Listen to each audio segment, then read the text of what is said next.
Բոլորովին չի նպաստի, ինչքան այդ գումարները վճարող լինեն, որոնք մեր հանրապետությունում իհարկե շատ են, այս կառավարության օրոք էլ նույն բանը կատարվեց,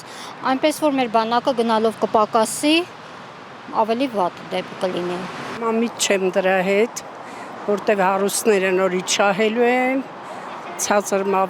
խավի մարդիկ տուժելու։ Հնարավոր է դրական փոփոխություն կնի, որովհետև 30%-ը դրսում են, ստեղը չեն ծառայում,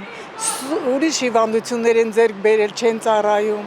Իսկ հիմա կամ պիտի փողը մուծեն, որ այն մյուս մարդը ծառայի իր տեղը, կամ պիտի իրանք ծառային 2 ամիս ինչա 3 չէ, տենց բան 6 ամիս։ Դե թո ծառային, ցավը տանեմ։ Բա ջահել են, բա մեր երկրի համար չծառայեն։ Դրական է, ինձ թվում է ճիշտ որոշում է։ Բա որ թողնենք բոլորը կթողնենք ուրիշ Վրաստանի քաղաքացիություն, ինչ որ մեկի երեխան ստացել, ես կարդացի։ Բա Վրաստանի քաղաքացի դառնալու համար իր երեխան չի ծառայում։ Դե թո բերի փողը տա, որ այն մյուսի երեխան ծառայի։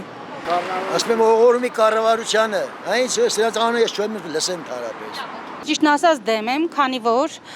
բոլորը պետք է գնան ծառայեն, եթե պարտադիր ծառայություն է, բոլորը պետք է ծառայեն, առանց այն էլ հարուստները սենց տնենց իրենց երեխաներին ազատում են։ Հիմա եթե տենց օրենք են ընդունում, այսինքն իրանք այդ կաշառքը օրինականացնում են։ Օրինական ձևով ուզում են մարդկանցից փող շորթեն։ Այդքան բան, ես դեմ եմ։ Ասում եմ լրիվ համաձայն եմ, այդ որ կաշառքով ազատվին, հիմա պետ բյուջե կգնա, վсё, այդքան բան։